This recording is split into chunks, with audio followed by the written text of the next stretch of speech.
Hello viewers, welcome to my channel. আজকের ভিডিওতে present tense এবং তার প্রকারভেদ আলোচনা করব।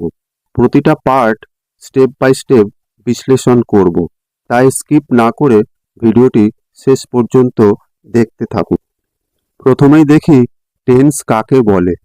কোনো কাজ সম্পাদনের সময়কে টেন্স বা কাল বলে। টেন্স দ্বারা সময়কে উল্লেখ করা হয় এবং যা বর্তমান, অতীত কিংবা ভবিষ্যৎ হতে পারে। In English grammar, tense is used to refer to time of an action or event. Tense is the concept of time which may be present, past or future. টেন্সকে তিন ভাগে ভাগ করা হয়েছে: প্রেজেন্ট টেন্স, পাস্ট টেন্স এবং future tense. প্রথমেই দেখি present tense কাকে বলে। বর্তমানে কোনো কাজ হয় বা হচ্ছে এমন বোঝালে তার কালকে বর্তমান কাল বা প্রেজেন্ট টেন্স বলে। If an action is done or is happening now, it's tense is called present tense. কাজের অবস্থা অনুযায়ী প্রেজেন্ট টেন্সকে চার ভাগে ভাগ করা হয়েছে, যেমন present indefinite tense, present continuous tense, present perfect tense এবং প্রেজেন্ট পারফেক্ট কন্টিনিউয়াস টেন্স।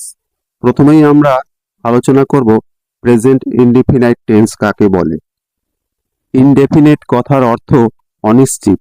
যে বাক্যে ক্রিয়াটা অনিশ্চিত বোঝাবে সেটাই ইনডেফিনিট টেন্স হবে। যেমন আমি ইংরাজি পড়াই। কখন পড়াই বলিনি, পড়ানোর কাজটা অনিশ্চিত। কোনো কাজ বর্তমানে হয় বোঝালে, অভ্যাসগত কাজ বোঝালে কিংবা চিরন্তন সত্য বোঝালে প্রেজেন্ট ইনডিফিনাইট টেন্স হয়। বাংলায় কিভাবে চিনব? বাংলায় ক্রিয়ার শেষে করি, করো, করে, করেন, পড়ো, পড়েন, ঘুমাই, ঘুমাও ইত্যাদি থাকে। স্ট্রাকচার গঠন: subject plus main verb plus object. এখানে একটা জিনিস মাথায় রাখতে হবে, সাবজেক্ট যদি থার্ড পারসন সিঙ্গুলার নাম্বার হয় তাহলে ভার্বের শেষে এস বা ইএস যোগ হবে। যেমন আমি স্কুলে যাই, আই গো টু স্কুল। সে প্রতিদিন স্কুলে যায়, he goes to school every day. Present indefinite টেন্সে একটা হাঁ বোধক বাক্য অর্থাৎ অ্যাফার্মেটিভ সেন্টেন্সকে যদি না বোধক বাক্য অর্থাৎ নেগেটিভ করতে চাই, তাহলে সাবজেক্ট অনুযায়ী ভার্বের আগে ডু নট বা ডাজ নট বসাতে হয়। সাবজেক্ট যদি থার্ড পারসন সিঙ্গুলার নাম্বার হয় তাহলে সাবজেক্টের পরে ডাজ নট বসবে। যেমন she does not drink coffee. Subject যদি ফার্স্ট পারসন, সেকেন্ড পারসন বা কোনো প্লুরাল নাম্বার হয় তাহলে তারপরে ডু নট বসবে। যেমন I do not drink coffee. The sun rises in the east. সূর্য পূর্ব দিকে উদিত হয়। এখানে চিরন্তন সত্য বোঝাচ্ছে। এবার আসি প্রেজেন্ট কন্টিনিউয়াস টেন্সে। কন্টিনিউয়াস কথার অর্থ চলমান। যে বাক্যে ক্রিয়াটা চলমান অবস্থায় থাকে সেটাই কন্টিনিউয়াস টেন্স হয়। বর্তমানে কোনো কাজ চলছে বা নিকট ভবিষ্যতে চলবে এরূপ বোঝালে প্রেজেন্ট কন্টিনিউয়াস টেন্স হয়। Present continuous tense is used when an action is continued or going to be continued in near future. বাংলায় কিভাবে চিনব? বাংলায় ক্রিয়ার শেষে তেছি, তেছো, তেছে, তেছেন ইত্যাদি যোগ থাকে। এই সেন্টেন্স গঠনের structure: subject plus be verb am, is, are plus main verb plus ING plus object. এখানে আরেকটা জিনিস মনে রাখতে হবে, আই এর পরে সবসময় অ্যাম বসে। হি, শি, ইট এবং যে কোনো নাম বোঝালে ইজ বসে এবং উই, ইউ, দে প্লুরাল নাম্বারের শেষে আর বসে। Example: I am eating rice. আমি ভাত খাইতেছি। I am going to school, আমি স্কুলে যাইতেছি। He is going to school, সে স্কুলে যাইতেছে। ইউ আর রিডিং বুক, তুমি বই পড়িতেছ। কন্টিনিউয়াস টেন্সকে অ্যাফার্মেটিভ থেকে নেগেটিভে করতে গেলে বি ভার্বের পরে খালি নট বসাতে হবে। যেমন I am not eating rice, I am not going to school, he is not going to school, you are not reading book. এবার আসি প্রেজেন্ট পারফেক্ট টেন্স। কোনো কাজ শেষ হয়েছে অথচ তার ফল এখনো বর্তমান আছে, অপ্রকাশিত, এরূপ বোঝালে প্রেজেন্ট পারফেক্ট টেন্স হয়।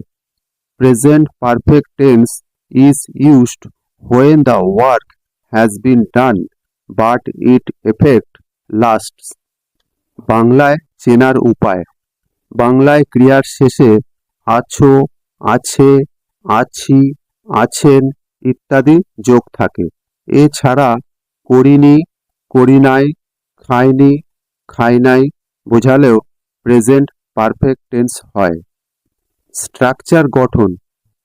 সাবজেক্ট প্লাস হ্যাভ অথবা হ্যাজ প্লাস পাস্ট পার্টিসিপল অর্থাৎ V3 plus object. Example, I have eaten rice, আমি ভাত খাইয়াছি। I have gone to school, আমি স্কুলে গিয়েছি। They have done the work, তারা কাজটি করেছে।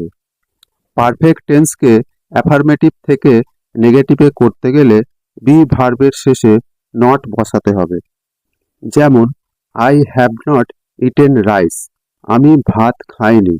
দে have not done the work, তারা কাজটি করেনি।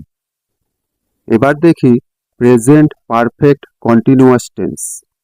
কোনো কাজ পূর্বে আরম্ভ হয়ে এখনো চলছে, এরূপ বোঝালে প্রেজেন্ট পারফেক্ট কন্টিনিউয়াস টেন্স হয়। The present perfect continuous tense is used for an action which began at some time in the past and is still continuing। বাংলায় চেনার উপায়। বাংলায় ক্রিয়ার শেষে তেছো, তেছি, তেছে, তেছেন ইত্যাদি উল্লেখ থাকে এবং তার সাথে সময়ের উল্লেখ থাকে।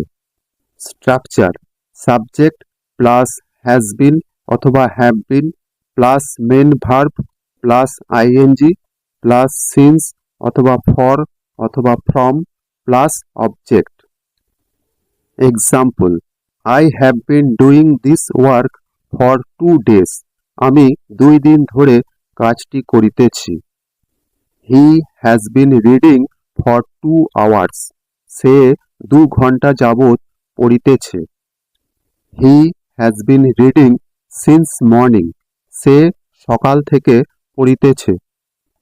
হি or she has been reading in this school for 3 years, সে 3 বছর যাবৎ এই স্কুলে পড়িতেছে।